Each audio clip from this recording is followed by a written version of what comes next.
Friends, welcome back to my channel. कैसे हैं आप सब? आई होप आप सब अच्छे होंगे। जैसा कि आप सभी को पता है, ये हमारी एसएसटी की सीरीज़ चल रही है। इसमें मैं क्लास 7 का चैप्टर 10 का सेकंड भाग आज बना रही हूँ। आइए हम लोग स्टार्ट करते हैं। नए राज्यों का उदय। अब जो नए राज्य थे, इनका उदय कैसे हुआ, इसके बारे में हम लोग जानेंगे।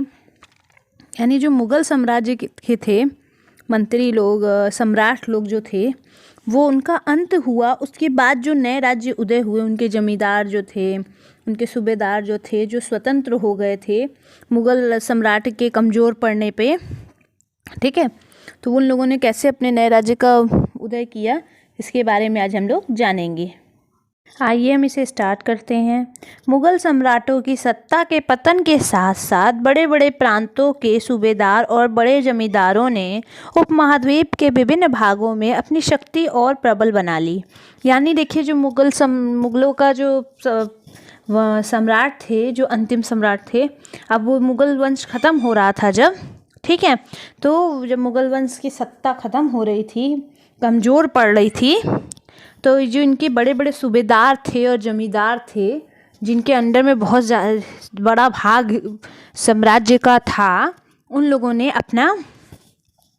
वो लोग जो थे, वो लोग अपनी शक्ति दिखाना शुरू किए। वो इन लोग से स्वतंत्र होने लगे और अपनी शक्ति दिखाने लगे और बहुत ताकतवर और शक्तिशाली बन गए थे। 18वीं शताब्दी के दौरान मुग़ल सम्राट धीरे धीरे कई स्वतंत्र क्षेत्रीय राज्यों में बिखर गए। अब देखिए, जो मुग़ल का साम्राज्य था 18वीं शताब्दी का, 18th सेंचुरी में जो मुग़ल साम्राज्य था, अब देखिए उसके जो धीरे धीरे जो साम्राज्य का विस्तार था, वो धीरे धीरे घटता गया, ठीक है। अब जैसे आप ही सोच लीजिए, अगर आप कमज़ोर हैं तो आपका कोई जान पहचान का है, कोई ऐसा वैसा है, तो वो ताकतवर बन जाएगा, तो वो आपसे अलग होकर रहना चाहेगा ना, आपके ऊपर रहना चाहेगा, आपके अंडर में नहीं रहना चाहेगा।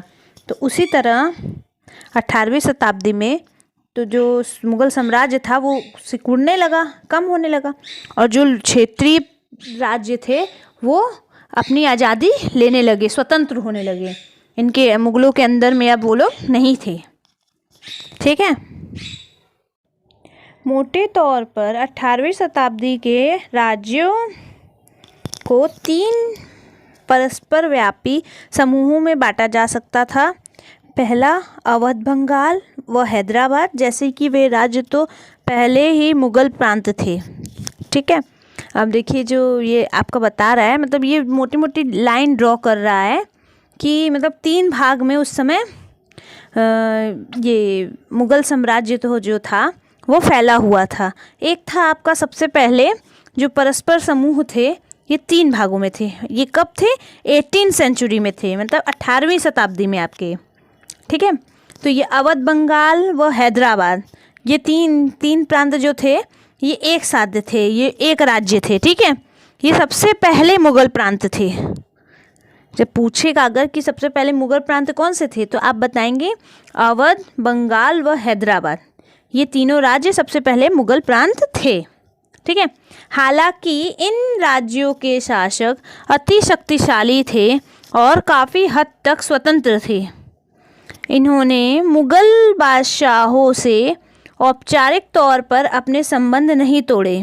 अब देखिए, ये तीनों प्रांत थे आपके, अवध, बंगाल और हैदराबाद, इसके जो शासक थे, यानी राजा जो थे यहाँ के तीनों जगहों के, ये बहुत ज़्यादा शक्तिशाली थे, ठीक है। और ये लोग बहुत हद तक स्वतंत्र भी थे, मतलब मुग़लों के अंडर में थे भी और नहीं भी, ठीक है, क्योंकि बहुत शक्तिशाली भी थे ये लोग। और ये लोग मुग़ल बादशाहों के अंडर में सिर्फ नाम के लिए थे, ठीक है, औपचारिक तौर पे, यानी नाम के लिए। और ये लोग अपना संबंध भी मुग़लों से ख़राब नहीं करना चाहते थे, ठीक है, अपना मनमाना राज्य करते थे, पर लोगों के निगाह में ये था कि ये लोग मुग़लों के अंडर में हैं। दूसरे राज्य हैं आपके समूह है जो ऐसे राज्य जो मुग़लों के पुराने शासनकाल में वतन जागीरों के रूप में काफ़ी स्वतंत्र थे। इनमें कई राजपूत प्रदेश भी शामिल थे। अब देखिए, ये इसमें ऐसे राज्य थे जो मुगलों के पुराने समय में से ही उनके अंडर में थे, पर बाद में स्वतंत्र भी होते रहे। ठीक है, ये आपके स्वतंत्र होने की हिम्मत आपके ज़्यादातर इसमें होंगे आपके राजपूत। ठीक है, राजपूत प्रदेश इसमें ज़्यादातर शामिल हैं, क्योंकि राजपूत थे जो युद्ध करने के लिए हमेशा तत्पर रहते थे। तो आपके जो मुगल साम्राज्य थे, इसमें जो दूसरा समूह है, इसमें पुराने शासन काल में जो जहांगीर आपके स्वतंत्र हो गए थे काफ़ी हद तक, इसमें वे समूह आते हैं, वे प्रांत आते हैं। वे प्रांत थे आपके राजपूतों के अंडर में। ठीक है, राजपूत प्रदेश इसमें बहुत सारे शामिल थे। और तीसरी श्रेणी है आपकी मराठों, सिखों और जाटों के राज्य। ठीक है, ये राज्य हैं, ये विभिन्न आकार के थे। उन्होंने कड़े और लंबे सशस्त्र संघर्ष के बाद मुगलों से स्वतंत्रता छीन ली थी। ठीक है, अब देखिए जो मुगल, मराठा, सिख और जाट थे, ये तीन जो थे मराठा, सिख और जाट, ये लोग के राज्य तीसरे श्रेणी में आपके आते हैं, जो स्वतंत्र हो गए थे बाद में। ठीक है, और ये अलग अलग आकार के थे, सिर्फ एक लाइन में नहीं थे, क्योंकि ये जगह जगह फैले हुए थे, तो ये एक लाइन में किसी आकार में नहीं थे, ये विभिन्न आकार के थे। ठीक है, और ये लोग बहुत संघर्ष करके तब मुगलों से आज़ाद हुए थे। ये बाद में मुगलों से आज़ाद हो गए थे बहुत संघर्ष करने के बाद। अब आप ये जो चित्र देख रहे हैं, ये अभिजात है। इनके दरबार में स्वागत करते हुए ये जो फर्रुख सीकर जो थे राजा, वो अपने अभिजात का दरबार में अपने स्वागत कर रहे हैं। ठीक है, इसी तरह जो अभिजात थे, इसी तरह इन लोग को जो स्पेशल ट्रीटमेंट मिलती थी, इसकी वजह से ही आगे चल के इनका मन बढ़। अब यहाँ हम लोग पुराने मुग़ल प्रांत के बारे में पढ़ेंगे। आइए हम लोग जानते हैं कि पुराने मुग़ल प्रांत कौन से थे और वे कैसे आज़ाद हुए, उनका उदय कैसे हुआ और इन लोगों ने कैसे वहाँ शासन किया। सब के बारे में हम लोग इस हेडिंग के अंदर पुराने मुग़ल प्रांत में जानेंगे। आइए हम इसे स्टार्ट करते हैं। पुराने मुग़ल प्रांतों, देखिए जो मुग़ल साम्राज्य के 3 उत्तराधिकारी हुए थे, वो थे आपके अवध, बंगाल, हैदराबाद। ये तीनों राज्य थे। ठीक है, और ये सबसे पहले प्रांत भी थे। तो मतलब अब मुग़लों के बाद इन्हीं 3 प्रांतों के शासक जो थे, अब वो मुग़ल साम्राज्य का जो साम्राज्य विस्तार था उसको संभालने योग्य थे। ये तीनों ही राज्य उच्च मुग़ल अभिजातों द्वारा स्थापित किए गए थे। अब देखिए ये जो 3 राज्य थे, ये उच्च मुग़ल, जो मुग़लों में सबसे उच्च अभिजात थे, इनके द्वारा बनाए गए थे ये 3 राज्य। ठीक है, तो इसीलिए ये बाद में इसके उत्तराधिकारी मुग़ल प्रांतों के हो गए थे। ये तीनों ही राज्यों के संस्थापक सराउदत खान अवध के थे, मुंशीद कुली खान बंगाल और आसफ जाह हैदराबाद ऐसे व्यक्ति थे जिनका मुग़ल दरबार में ऊंचा स्थान था। अब देखिए आपके ये जो 3 राज्य थे, ठीक है, इनके संस्थापक जो अभिजात थे, तो उनका नाम क्या क्या था। अब देखिए अवध के कौन थे, सराउदत खान थे। ठीक है, आप यहाँ देख सकते हैं अवध की जो है सराउदत खान है। और मुंशी कुलीन खान, ठीक है, मुर्शीद कुली खान, ये हैं बंगाल के थे आपकी। और आसफ जाह जो थे वे हैदराबाद के थे। अब ये जो तीनों व्यक्ति थे, इन लोगों का मुग़ल दरबार में बहुत ऊंचा स्थान था। मतलब मुग़लों के उसमें ये इन लोग का पोस्ट बहुत ऊंचे पे था। ठीक है, और बहुत भरोसेमंद थे ये लोग मुग़लों के। मुग़ल बादशाहों को उन पर भरोसा और विश्वास था। अब देखिए मैंने बताया ना भरोसेमंद थे, तो यानी ये मुग़लों के बहुत वफ़ादार, भरोसेमंद और विश्वास पात्र लोगों में से ये थे तीनों।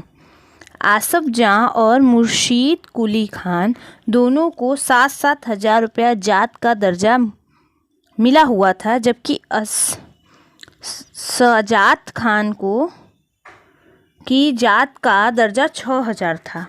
यानी देखिए इन लोग को जो अवध के थे उनका थोड़ा कम था दर्जा, पर जो मुर्शिद खान थे जो बंगाल के और आसफ जहाँ जो आपके हैदराबाद के थे, इन दोनों को 7-7 हज़ार रुपया हजार जात का दर्जा मिला हुआ था। मतलब इन लोग के पास ज़्यादा प्रांत थे इसका मतलब, ठीक है। और इनके पास कम थे सजात खान के जो अवध के थे उनके पास, तो इसीलिए इन लोग का पोस्ट थोड़ा इनसे थोड़ा सा ऊंचा था, ठीक है। हैदराबाद। तो अब हम लोग आज इसके आगे हम लोग जानेंगे आसफ खान, जहाँ पे आसफ जहाँ का अंडर में था हैदराबाद, उसके बारे में जानेंगे। हैदराबाद क्या था, इसकी स्थापना किसने की और ये कहाँ पे था, और मुग़लों के शासनकाल में यहाँ कैसी व्यवस्था थी। आइए हम इसे स्टार्ट करते हैं। हैदराबाद। निज़ाम उल मुफ्त आसफ जाह जो थे 1724 से 1748, जिन्होंने हैदराबाद राज्य की स्थापना की थी, ठीक है। अब देखिए यहाँ क्वेश्चन ये बन जाता है कि हैदराबाद की स्थापना किसने की थी, तो निज़ाम उल मुल्क आसफ जाह ने स्थापना की थी हैदराबाद की, ठीक है। हैदराबाद राज्य की, जो हमारा हैदराबाद है साउथ में, उसकी स्थापना किसने की थी, आसफ जाह ने। इन्होंने जो निज़ाम उल मुल्क, इनका पूरा नाम था निज़ाम उल मुल्क आसफ जाह, ठीक है। ये 1724 से 1748 में इनका शासनकाल रहा, ठीक है। और इन्होंने हैदराबाद राज्य की स्थापना ही की थी, ठीक है। मुग़ल बादशाह फ़र्रुखसियर के दरबार में यह एक अत्यंत शक्तिशाली सदस्य था। अब देखिए जो मुग़ल के बादशाह थे फ़र्रुखसियर, इनके दरबार में यह एक शक्तिशाली व्यक्ति थे, सदस्य थे, ठीक है। इनके पास बहुत ताकत थी उस समय। उसने सर्वप्रथम अवध को सूबेदारी सौंपी गई थी और बाद में उसे ढक्कन का कार्यभार दे दिया गया था। अब देखिए सबसे पहले इनको अवध की जिम्मेदारी दी गई थी, ठीक है, कि अवध संभालना है इनको, वहाँ का सूबेदार बनना है, ठीक है। और फिर बाद में इनको ढक्कन का भी कार्यभार दे दिया गया था, क्योंकि ये विश्वास पात्र थे और शक्तिशाली भी थे, इसलिए इनका कार्यभार दे दिया गया था, ढक्कन का भी, ठीक है। जो उस समय के मुग़ल शासक थे उन्होंने सबसे पहले इन्हें अवध की सूबेदारी दी, फिर बाद में ढक्कन की भी दे दी। 1720 से 22 के मध्य ही ढक्कन प्रांतों का सूबेदार होने की वजह से आसफ जहाँ के पास पहले से ही राजनीतिक और वित्तीय प्रशासन का पूरा नियंत्रण था। अब जब इनको ढक्कन का सूबेदार बना दिया गया तो इनके पास और ताकत आ गई, अब राजनीतिक और वित्तीय प्रशासन भी इनके अंडर में आ गया था, ठीक है। तो 1720 से 22 में, इधर 2 सालों में इन्होंने और पावर कलेक्ट कर ली थी, ठीक है। तभी ना ये इतना अच्छे से शासन कर रहे थे और मुग़ल इनके अंडर में आ रहे थे धीरे धीरे, तभी तो मुग़लों को अपने अंडर में कर लिया था इन्होंने। अब देखिए दक्कन में होने वाले उपद्रव और मुग़लों दरबार में चल रही प्रतिस्पर्धा का फ़ायदा उठाकर उसने सत्ता हथियाई और उस क्षेत्र पर वास्तविक शासन बन गया। अब देखिए, अब जो ढक्कन का इलाका था वहाँ पे बहुत उपद्रव चल रही थी और मुग़ल लोग आपस में ही प्रतिद्वंदी करने में लगे हुए थे। प्रतिस्पर्धा मतलब आपस में ही लड़ाई झगड़े में लगे हुए थे, अपने आप को श्रेष्ठ साबित करने में लगे हुए थे कि नहीं हम अच्छे हैं, उनसे राजा अच्छे हैं, हम उनसे अच्छे राजा हैं। तो उसका फ़ायदा इन्होंने उठाया, जो आसफ जहाँ थे इन्होंने इसका फ़ायदा उठाया और ढक्कन में जो उपद्रव चल रहे थे उसको शांत किया और वहाँ उस क्षेत्र का और वहाँ की सत्ता जो थी उसको हथिया लिया और वहाँ का खुद राजा बन गया, ठीक है। अब ढक्कन का राजा कौन बन गया, आसफ जाह बन गया। मुग़लों के दरबार में रहते रहते अब वो वहाँ का ढक्कन का राजा बन गया, वहाँ के उपद्रव को शांत करके। आसफ जाह अपने लिए कुशल सैनिक और प्रशासनों को उत्तरी भारत से लाया था और वे दक्षिण भारत में नए अवसर पाकर प्रसन्न थे। देखिए अब जो आसफ जाह था अब जो अवध से अच्छे अच्छे जो कुशल जो सैनिक थे या प्रशासक थे, ठीक है, वहाँ जो अच्छे अच्छे पोस्ट पे थे, अब वो अपने साथ उन लोग को ढक्कन ले आया था, ठीक है, अपने अंडर में रखा था। तो अब वो उन लोग को नया नया अवसर मिला। अच्छा, अब किसी को भी जैसे देखिए एक जगह जॉब कर रही हैं, आपको दूसरे जगह और उससे ऊंची पोस्ट मिल रही है और उससे अच्छी सैलरी मिल रही है, तो आप दूसरे जगह जाएंगे ही जाएंगे। वैसे ही वहाँ के जो अच्छे सैनिक थे अवध के, ये उत्तर भारत से दक्षिण में ढक्कन में चले गए ये आसफ जहाँ के साथ, उनको क्योंकि अच्छा पद मिला वहाँ और वहाँ जाके नया नया अवसर भी मिल रहा था, तो इससे वो लोग बहुत खुश थे और उसके साथ चले गए। उसने मनसबदार नियुक्त किए और उन्हें जहांगीर प्रदान की। अब देखिए वहाँ के जो सैनिक थे उनको यहाँ पे मनसबदार बना दिया, सैनिकों के ऊपर बैठा दिया यहाँ के। तो वहाँ से ले आया कुशल सैनिक को और ऐसा कर दिया तो वो ज़रूरत पड़ने पे वो सेना का प्रमुख बन के खड़ा हो जाएगा ना उनके लिए। और जहांगीर भी दे दी, मतलब यहाँ थोड़ी थोड़ी ज़मीन दे दी कि तुम यहाँ इतने दूर में रहो, शासन करो, देख रेख करो। तो इसी तरह उसने ये कुशल शासक साबित हो गया कि उत्तर भारत से लाकर दक्षिण भारत में अच्छे अच्छे पोस्टों पे इन लोग को नियुक्त कर दिया। हालांकि वह अभी भी मुग़ल सम्राट का सेवक था, फिर भी वह काफ़ी आज़ादी से शासन चलाता था। अब देखिए, अब ये जो था, ये हालांकि ये बहुत मतलब मुग़ल के अंडर में ही था, मुग़ल का सेवक ही था, पर यह अपने आज़ादी से शासन कर रहा था वहाँ। इसके शासन में कोई मुग़ल लोग अपना वो नहीं कर सकते थे, अधिकार नहीं दे सकते थे। खाली वो नाम था कि ये मुग़लों के अंडर में है, मुग़लों का सेवक है।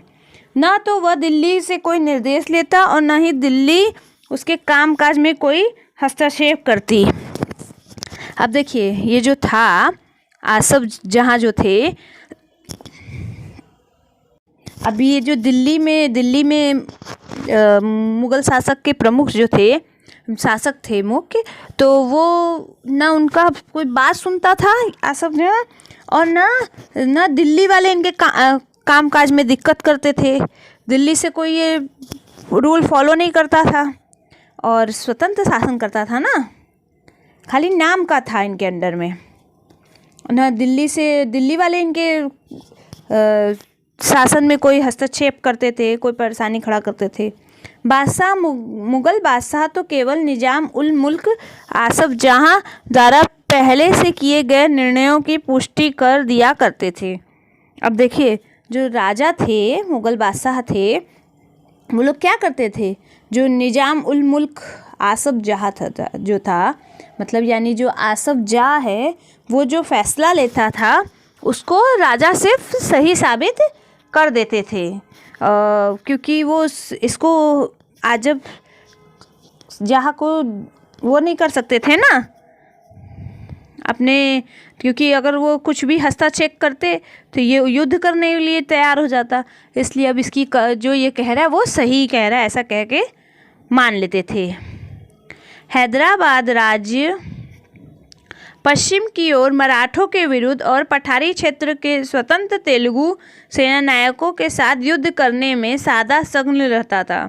अब देखिए जो हैदराबाद है, ये आपके उनके पश्चिम में मराठा लोग थे और पठारी क्षेत्र में आपके तेलुगु लोग थे, तो इन लोगों से हमेशा युद्ध करता रहता था।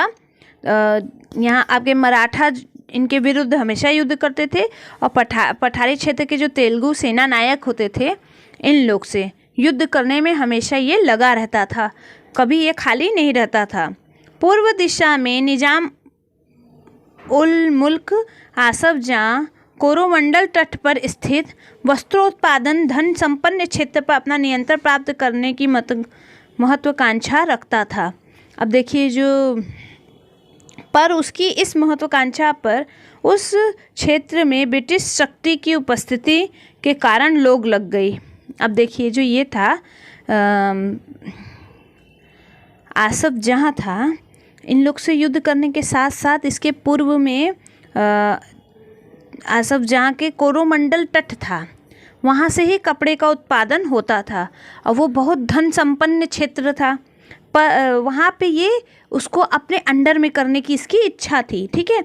ये उसको अपने अंडर में करना चाहता था क्योंकि अब वो धन संपन्न क्षेत्र था, तो वहाँ वो उसके अंडर में आ जाएगा, तो इसके पास भी धन हो जाएगा बहुत सारा, इसलिए वो उसको अपने अंडर में करना चाहता था। ये धन संपन्न शक्तिशाली हो जाता और पर इसके जो महत्वाकांक्षा थी उस पर रोक कैसे लगी, क्योंकि उस समय वहाँ पे ब्रिटिश शक्ति जो थी उसका कोरोमंडल पे तट पर वो वहाँ पे काम कर रही थी और उन लोगों ने इसको वहाँ पे नियंत्रण करने से रोक दिया। उन लोग के ब्रिटिश के कारण ही वो वहाँ पे अधिकार नहीं कर पाया था कोरोमंडल पे, समझी। निजाम की फ़ौज, अब देखिए, अब जो निजाम थे उनकी फ़ौज के बारे में यहाँ बताएगा कि निजाम जो थे उनकी फ़ौज में कौन कौन था, क्या था, इसके बारे में। हैदराबाद के निजाम के निजी सैनिकों का एक वर्णन 1790 में। अब देखिए, जो 1790 में हैदराबाद के जो निजाम थे उनकी सेना में कौन कौन था, इसके बारे में यहाँ वर्णन किया है, यहाँ बताया है डिटेल में। निजाम के पास 400 हाथी थे, हाथी की सवारी के सैनिक। देखिए 400 हाथी की सवारी के सैनिक थे और जिनका वेतन 100 रुपये से ज़्यादा था, ठीक है। और कई हजार घुड़सवार थे, हाँ, इनको घोड़े सुंदर सजा के सवार करते थे ये लोग। निजाम के पास 400 हाथियों की सवारी है, उसके आसपास कई हजार घोड़सवार रहते हैं। इन अत्यंत कुशल और अति सुंदर सजे हुए सवारों का सांकेतिक वेतन 100 रुपये से ज़्यादा है। अब देखिए, ये जो निजाम के सैनिक थे इनमें 400 हाथी की सवारी करने वाले सैनिक थे और कई हजार घुड़सवारी करने वाले सैनिक थे, और ये लोग इतना सुंदर तैयार होके अपने आप को भी और जानवरों को भी रखते थे। सजे धजे सवारों का इन जो थे इनका सांकेतिक वेतन था 100 रुपये से भी ज़्यादा था उस समय। सोचिए कितना अच्छा वेतन इन लोग को मिल रहा था। अब हम लोग यहाँ पढ़ेंगे अवध। अवध पर ये दूसरा अवध जो था वो दूसरा प्रदेश था। यहाँ पर बुआन उल मुल्क सआदत खान को 1722 में अवध का सूबेदार नियुक्त किया गया। अब देखिए, जो सआदत खान थे इनको 1722 में अवध का सूबेदार बनाया गया। ये भी वही थे, ठीक है।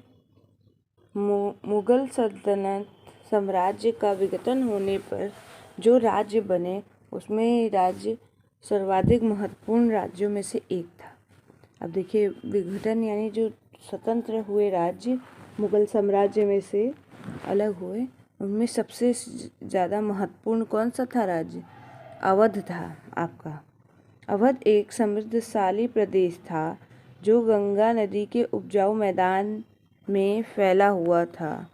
उत्तरी भारत तथा बंगाल के बीच व्यापार का मार्ग उसी मुख्य मार्ग से होकर गुजरता था। अब देखिए, जो अवध है ये आपका उत्तर प्रदेश में था, ठीक है, और ये सबसे समृद्धशाली प्रदेश था क्योंकि ये गंगा नदी के किनारे था, ठीक है। और जो भी माल उत्तर भारत से जाता था बंगाल तक, वो वहाँ ये बीच में पड़ता था रास्ते में, और यहाँ पे व्यापार अच्छा होता था, इसीलिए ये समृद्ध था। अब देखिए, जो अवध था यहाँ पे बुरहान उल मुल्क ने भी अवध की सूबेदारी, दीवानी और फौजदारी एक साथ अपने हाथ में ले ली और सूबे के राजनीतिक, वित्तीय और सैनिक मामलों का एकमात्र कर्ता धर्ता बन गया। यानी पूरा अवध पे उसने कंट्रोल कर लिया। सबसे पहले दीवानी और फौजदारी मामलों में अपने अधिकार में ले लिए, फिर वहाँ की राजनीति और वित्तीय मामले अपने हाथ में ले लिए और सैनिकों को भी अपने अंडर में कर लिया, ठीक है। इस तरह इसने धीरे धीरे पूरा अवध अपने अंडर में कर लिया और यहाँ का कर्ता धर्ता एकमात्र बन गया।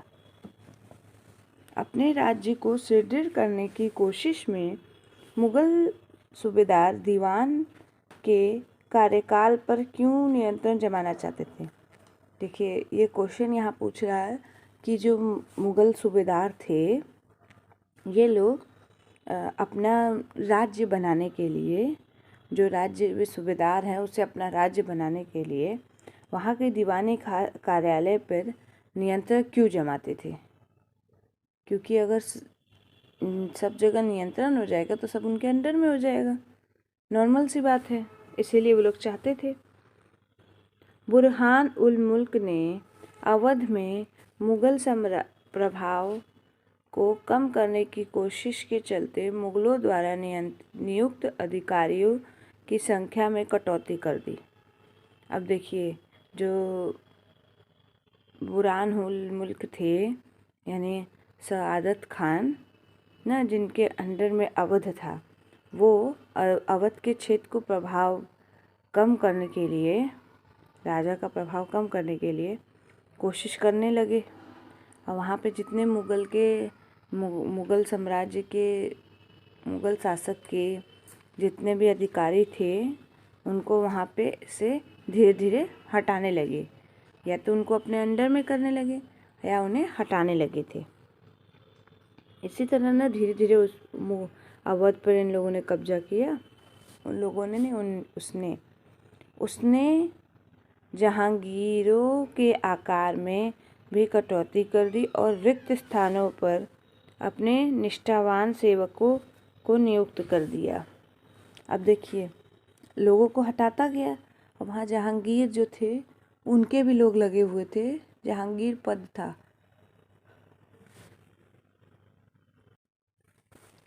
उनके भी ना, इस पद पे भी लोग लगे हुए थे। इस पद के लोगों को भी इसने हटा दिया। फिर जो पद थे खाली, उस पे अपने भरोसेमंद और वफादार लोगों को वहाँ पे नियुक्त कर दिया। धीरे धीरे देखिए, इसकी पूरी प्लानिंग थी कब्जे की, तो इसने ऐसा किया। धोखाधड़ी को रोकने के लिए जहांगीर अधिकारियों के खाते में व लेखों की जांच की गई। नवाब के दरबार द्वारा नियुक्त अधिकारियों द्वारा सभी जिलों के राजस्व का फिर से निर्धारण किया गया। अब देखिए, जो जहांगीर थे वे लोग भी वही लोग ही लेखा जोखा देखते थे, राज्य की वित्तीय व्यवस्था वही लोग देखते थे ना। अब वो धोखाधड़ी भी कर देते थे तो राजा को पता ही नहीं चलता था, क्योंकि राजा इतना देखता नहीं ना था। तो अब क्या, तो अब ये कि उनसे सारा लेखा जोखा ले लिया गया और बाद में उनकी जांच की गई। और नवाब के जो दरबार होते थे, वहाँ के अधिकारी जो थे, फिर से राजस्व जो कर था उसका फिर से निर्धारण किए। वो लोग सब नए से शुरू किए। एक तरह से पुराने लोग को हटाना भी हो गया, राजा के वफादार लोगों को धोखाधड़ी करा के एक इल्ज़ाम दे के, और दूसरी ओर आपका काम भी हो गया, अपना अधिकार भी वो जमा लिए वहाँ पे। उसने अनेक जमींदारों और रुहेलखंड के अफगानों की उपजाऊ भूमियों को अपने राज्य में मिला लिया। अब देखिए, इसने क्या किया, जो राजपूत लोग थे, जमींदार थे, और रुहेलखंड के जो अफगान थे जो सुल्तान के अंडर में थे, उन सब की भी जो उपजाऊ भूमि थी इसने अवध में मिला ली, अपने राज्य में अवध में मिला ली।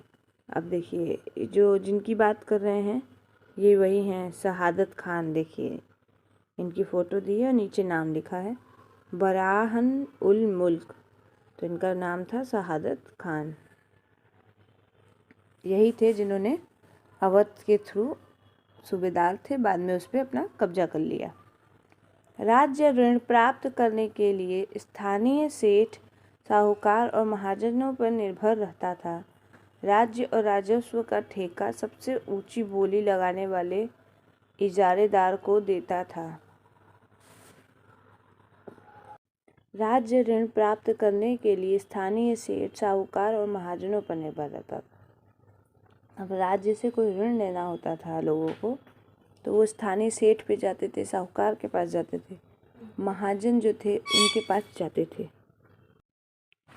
वहाँ के जो राजस्व राज्य के राजस्व का जो ठेका था ये उन लोगों को मिलता था तो जो राज्य कर में ऊंची पैसा दे के ऊंची बोली लगाते थे, एक तरह से घूस देते थे, तो उन्हीं लोगों को राज्य का इजादेदार दिया जाता था। इजादेदार राज्य को एक निश्चित रकम के भुगतान का वचन देते थे। अब देखिए मतलब इन लोगों को क्या होता था, ये जो इजारेदार होते थे ये लोग टैक्स वसूल करते थे, समझे, राज्य से, और ये यही वचन देते थे कि सबसे ज़्यादा टैक्स वसूल करेंगे। स्थानीय साहूकार राज्य को ठेके की इस रकम के भुगतान की गारंटी देते थे और जो साहूकार होते थे वो ठेकेदार को, ठेके को ये जो रकम है इसकी पूरे भुगतान की गारंटी उस आदमी के बदले में देते थे। दूसरी ओर इजारेदारों को कर का मूल्यांकन करने और उसे एकत्र करने की खासी छूट दे दी गई थी। अब देखिए यानी किसी भी तरह से आपको टैक्स उतारना है ऐसी गारंटी दे दी गई थी। इसीलिए ना जनता पे इतना अत्याचार होने लगा था, तो इसका मूल्यांकन करने को और इसे एकत्र करने को अच्छी अच्छी छूट मिली हुई थी। इन परिवर्तनों के फलस्वरूप साहूकार और महाजनों जैसे कई नई सामूहिक समूह राज्य की राजस्व प्रणाली के संबंध को प्रभावित करने लगे। पहले ऐसा कभी नहीं हुआ था। अब देखिए जो परिवर्तन हुआ था कि इजारेदार बनाया गया और रकम भुगतान करके इनको ठेका दिया गया, ठीक है, तो ये सब नया था और जो साहूकार और महाजन थे ये लोग बहुत घनिष्ठ हो गए, अमीर हो गए और ये लोग राज्य पे अपना नियंत्रण करना शुरू कर दिए, राज्य की प्रणालियों पे, ठीक है। ये एक नई सामूहिक समूह जो था राज्य के राजस्व प्रणाली के प्रबंध को ये प्रभावित कर रहा था। राजस्व प्रणाली इसी पे पूरा डिपेंड हो गई थी, ठीक है, और पहले ऐसा कभी हुआ तो था नहीं, तो इसीलिए धीरे धीरे ऐसे करके धीरे धीरे अवध जो था सदात खान के अंडर में आ गया था। इसी तरह मुगल साम्राज्य धीरे धीरे टुकड़ों में बंटने लगा क्योंकि वो हर किसी पे डिपेंड होने लगा। पहले वो खुद से करता था, अब वो किसी पे भी डिपेंड हो गया था, इसीलिए सब इसका फ़ायदा उठाए और अपना जो राज्य जिसके हाथ में था वो उसका राजा बन बैठा। बंगाल, मुर्शीद कुली खान। अब बंगाल जो था यहाँ पे सूबेदार कौन था? मुर्शीद कुली खान थे, ठीक है। यहाँ पे इनके मुग़ल साम्राज्य से मुर्शीद कुली खान ने ही बंगाल को अपने नियंत्रण में ले लिया था धीरे धीरे, ठीक है। यहाँ हम लोग बंगाल के बारे में और जानेंगे। मुर्शीद कुली खान के नेतृत्व में बंगाल धीरे धीरे मुग़ल नियंत्रण से अलग हो गया। अब जो मुर्शीद कुली खान था उसने बंगाल पे नियंत्रण कर लिया था और मुग़ल शासक से वो धीरे धीरे अलग हो गया था, जैसे अवध हुआ था वैसे ही, ठीक है। मुर्शीद कुली खान बंगाल के नायब थे, यानी कि प्रांत के सूबेदार के प्रतिनियुक्त थे, ठीक है। ये देखिए प्रांत के सूबेदार थे। मुर्शीद कुली खान जो थे वो प्रांत के सूबेदार थे, ये बंगाल प्रांत के, ठीक है, और ये बंगाल के नायब थे, ठीक, नायब यानी प्रांत के सूबेदार। तो सूबेदार थे, इनकी भी शक्ति जैसे अवध की बढ़ी थी वैसे ही बढ़ गई होगी। यद्यपि मुर्शीद कुली खान औपचारिक रूप से सूबेदार कभी नहीं बना। देखिए मतलब ये सूबेदार के पद पे काम कर रहा था पर ये पद लिया नहीं, ठीक है। ये कागजी कार्रवाई पे सूबेदार नहीं था, कभी नहीं था। उसने बहुत जल्द सूबेदार के पद से जुड़ी हुई सत्ता अपने हाथ में ले ली। अब देखिए, सूबेदार तो बना नहीं, पर उसका सारा काम धाम वो धीरे धीरे अपने हाथ में ले लिया था। इसी तरह इसने ले लिया, फिर उसने धीरे धीरे उस पर वहाँ पे सूबेदारी पे अपना बंगाल में अपना पूरा अधिकार जमा लिया और मुगलों से अलग हो गया, स्वतंत्र हो गया। हैदराबाद और अवध के शासकों की तरह उसने भी राज्य के राजस्व प्रशासन पर अपना नियंत्रण जमाया। देखिए, जैसे अवध में हुआ, हाँ, हैदराबाद में हुआ, वैसे ही बंगाल में जो कुलीन खान थे, इन्होंने राज्य के राजस्व पे, मतलब जो इकोनॉमिक कंडीशन होती है, जो राज्य कर होता है, उस पे ही इन्होंने सबसे पहले अपना अधिकार जमाया था। तभी तो इनके अंडर में आ गया पूरा बंगाल धीरे धीरे। बंगाल में मुगल प्रभाव को कम करने के लिए उसने बंगाल के राजस्व का बड़े पैमाने पर पुनर्निर्धारण करने का आदेश दिया। अब देखिए, ये जो आपके मुगल शासक थे, उनका प्रभाव कम करने के लिए बंगाल में इसने जो टैक्स था, राज्य कर, जो टैक्स जनता से वसूला जाता था, उसको जो मुगल शासक निर्धारित किए थे कि मतलब इनसे 1 रुपया लेना, उनसे 2 रुपया लेना है, वो चीज़ को ये बदल दिया। ये अपने तरीके से उनके टैक्स को रख दिया। सभी जमींदारों से बड़ी कठोरता से राजस्व नगद वसूल किया जाता था।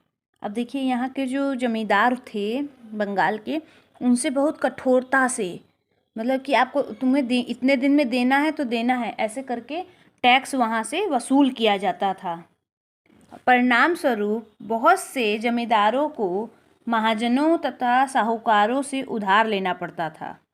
अब देखिए क्या होता था, जो जमींदार देने लायक नहीं रहते थे, तो वो लोग को महाजनों से, वहाँ के साहूकारों से नगद पैसा उधार लेना पड़ रहा था। ये स्थिति आ गई थी कि मतलब टैक्स की वजह से वो लोग उधार लेके वहाँ के सूबेदार को देते थे। जो लोग राजस्व का भुगतान नहीं कर पाते, उन्हें मजबूरन अपनी ज़मीनें बड़े जमींदारों को बेचनी पड़ती। अब देखिए, मतलब आपको ज़मीन तुम बेच दो, पर मेरा टैक्स तुम्हें देना है। तो जो लोग नहीं दे पाते थे, उन लोग को बड़े जमींदार को ज़मीन बेचनी पड़ती थी कि ज़मीन बेच के तब वो टैक्स देंगे। इस प्रकार 18वीं शताब्दी में बंगाल को एक क्षेत्रीय राज्य बन जाने से जमींदारों में काफ़ी बदलाव आया। अब देखिए, अब जो 18वीं शताब्दी थी, तो उसमें बंगाल में जो एक क्षेत्रीय राज्य बन गया था बंगाल, उससे जमींदार जो थे उन लोगों में बहुत बदलाव आया।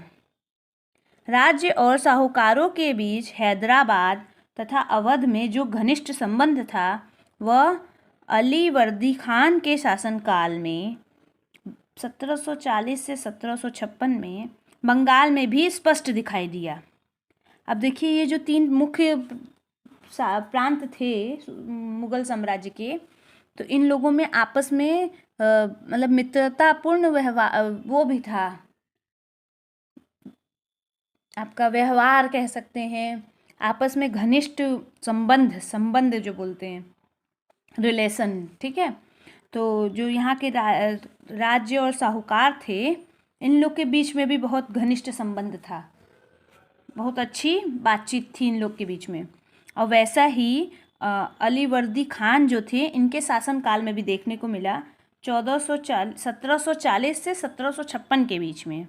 हाँ, वो भी बंगाल में भी आपको दिखाई दिया। यानी पहले तो आपका था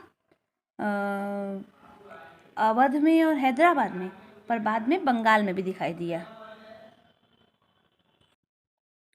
उसने शासनकाल में जगत सेठ का साहूकार घराना अत्यंत समृद्धशाली हो गया था।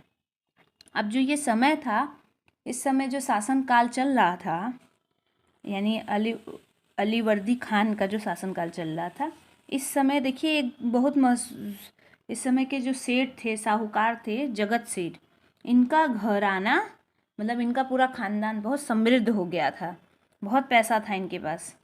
अब देखिए अलीवर्दी खान का दरबार है, ये जो चित्र आप देख रहे हैं ये अलीवर्दी का दरबार है। ये अलीवर्दी ये अलीवर्दी हैं, ये इनके अगल बगल बैठे सूबेदार जमींदार हैं। ठीक है, यदि हम इन राज्यों के अभिलक्षणों पर विहंगम दृष्टि डालें तो हमें उनमें से कुछ समान विशेषता देखने को मिलेगी। अब देखिए ये जो राज्य है इस पे हम देखेंगे तो यहाँ के मतलब अभिलक्षण मतलब इनकी जो क्वालिटी है इस पे हम ध्यान दें तो हमें पता चलेगा कि इन तीनों राज्यों में विशेषता भी है। पहली, यद्यपि बड़े राज्य पुराने मुगल अभिजातों द्वारा स्थापित किए गए थे, ये अभिजात कुछ प्रशासनिक व्यवस्थाओं के प्रति संदेहास्पद थे जो उन्हें उत्तराधिकार में मिले थे। ठीक है, यानी देखिए जो सबसे पहला विशेषता क्या है कि जो पुराने राजघराने थे, पुराने राज्य थे, ये उस समय के अभिजातों ने स्थापित किए थे। ठीक है, जो अभिजात थे वही उस राज्य को स्थापित किए थे। और जो अभी प्रशासनिक व्यवस्था थी वो संदेहास्पद कैसे हुई, सोचने की लायक क्यों हो गई, क्योंकि यहाँ के जो प्रांत थे ये उस समय के राजाओं को, अभिजातों को उत्तराधिकार में मिली थी। यानी उनके पिता इस गद्दी पे बैठे थे, इस पद पे बैठे थे और वही पद बेटों को मिल गई, भले वो लोग लायक हों चाहे ना हों। ठीक है, और इनको मिल गई है ये पद। विशेषतः वे जागीरदारी व्यवस्था को अत्यंत संदेह की दृष्टि से देखा करते थे। मतलब जो जागीरदारी व्यवस्था थी ना, तो ये लोग उस व्यवस्था को बहुत गलत दृष्टि से देखते थे, इसको गलत मानते थे। दूसरा, उनके ऊपर प्रांत प्राप्त करने के तरीके मुगलों से भिन्न थे। ठीक, अब ये लोग जो थे, इन लोग प्रांत प्राप्त करने के लिए युद्ध नहीं किए, ये लोग अपना कूटनीतिक दिमाग यूज किए। ठीक है, अपने दिमाग से जीते। ठीक है, तो इनका तरीका मुगलों से अलग ही ना हुआ। कर संग्रह के लिए राज्य के अधिकारियों पर निर्भर न रहकर तीनों राज्य हैदराबाद, अवध, बंगाल ने राज्य वसूली के लिए इजाकेदारों के साथ ठेके कर दिए थे। अब देखिए इन लोगों ने क्या किया, इन लोगों ने अलग व्यवस्था क्या की, जो इनका कर संग्रह था यानी टैक्स डिपार्टमेंट, इस पे जो अधिकारी थे पर ये निर्भर नहीं रहते थे। मुगल लोग अधिकारियों पे निर्भर थे पर ये लोग अधिकारियों पे निर्भर नहीं थे।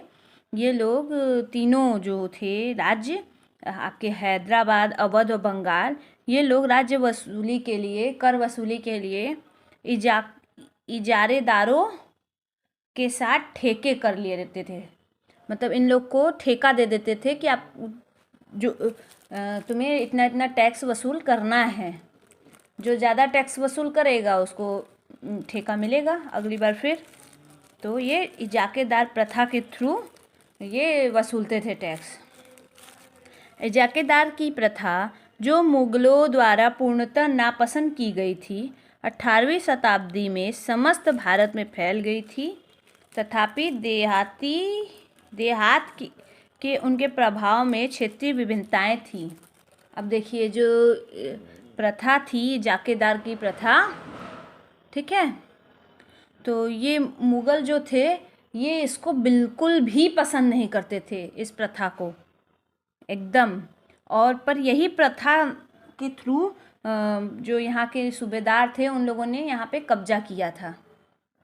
ठीक है, और 18वीं शताब्दी में ये प्रथा जो थी जाकेदारी की, ये सब जगह फैल गई थी पूरे भारत में। और अलग अलग जगहों पे ये प्रथा अलग अलग तरीके से थी, भिन्न थी।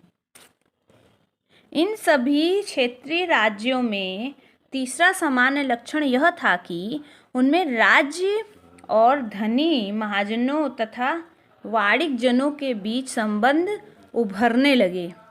अब देखिए ये जो तीसरा कारण है वो घनिष्ठ कारण क्या है कि जो लक्षण है, मतलब कि जो राज्य के धनी और महाजन व्यक्ति थे ना, तो ये लोग वाणिक जनों से बहुत अच्छा संबंध रखे थे। महाजन और वाणिक जनों पे का संबंध बहुत अच्छा था, क्योंकि यही दोनों तो उस समय टैक्स वसूलने का काम, लोगों को टैक्स पे करने के लिए कर्जा देना, ये सब काम करते थे।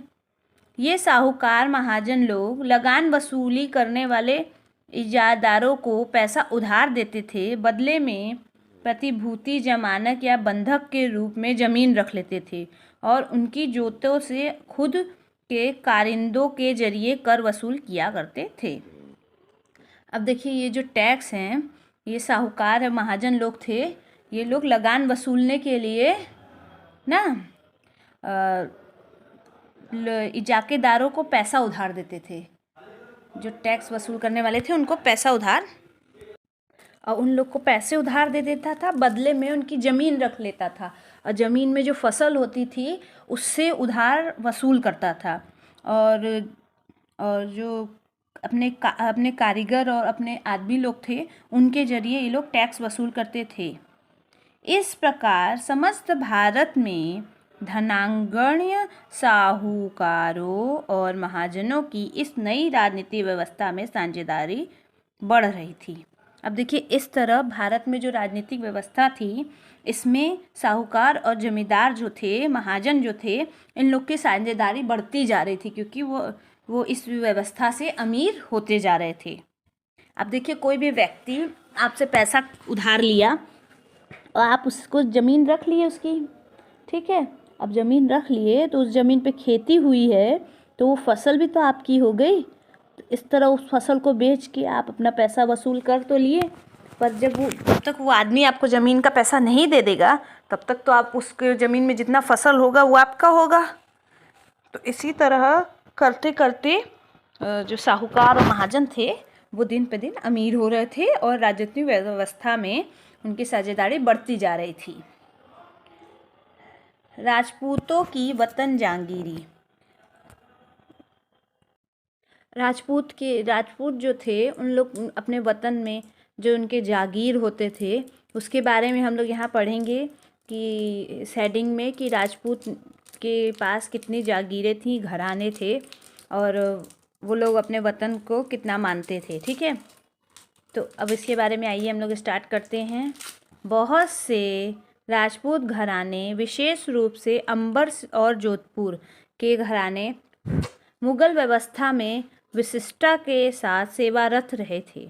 अब देखिए ये जो बहुत राजपूत थे, इनके जो घराने थे, विशेष रूप से आपके दो घराने अंबर और जोधपुर के जो थे घराने थे, ये मुग़ल लोग के लिए काम करते थे। ये मुग़लों काल में मुग़ल साम्राज्य के अंदर थे, ये मुग़लों के लिए काम किया करते थे।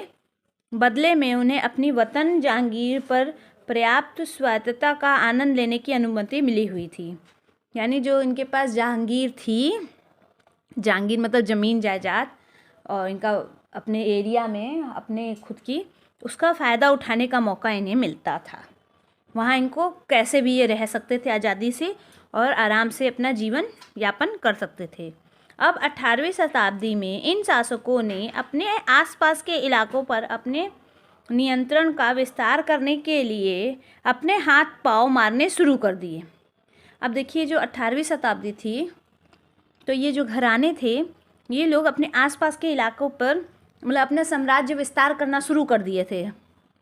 ठीक है, तो अब धीरे धीरे थोड़ा थोड़ा युद्ध करना शुरू कर दिए थे, हाथ पांव मारना शुरू कर दिए थे अपना साम्राज्य विस्तार के लिए अपने आसपास के इलाकों में। जोधपुर के राजा अजीत सिंह ने भी मुग़ल दरबार की गुटी राजनीति में अपने पैर फंसा दिए। अब देखिए जो जोधपुर के राजा थे अजीत सिंह, इन्होंने मुग़ल दरबार में जो राजनीति व्यवस्था चलती थी वहाँ पे अपना वो सुझाव देना, अपना पैर फैलाना ये शुरू कर दिए थे। वहाँ पे भी अपने लिए ये अपनी व्यवस्था बढ़ाना शुरू कर दिए थे। इन प्रभावशाली राजपूत घरानों ने गुजरात और मालवा के लाभदायक सूबों की सूबेदारी का दावा किया। अब देखिए, ये जो सूबेदार थे ना, ये राजपूत घराने के थे। तो राजपूत घराने के प्रभावशाली, जैसे कि गुजरात और मालवा में बहुत लाभदायक सूबेदारी का दावा किए थे ये लोग बताएं कि हम गुजरात और मालवा में बहुत अच्छा ये काम कर सकते हैं। ठीक है, राजपूत घराने के थे। जोधपुर के राजा अजीत सिंह को गुजरात की सूबेदारी और अंबर के सवाई राजा जय सिंह को मालवा की सूबेदारी मिल गई।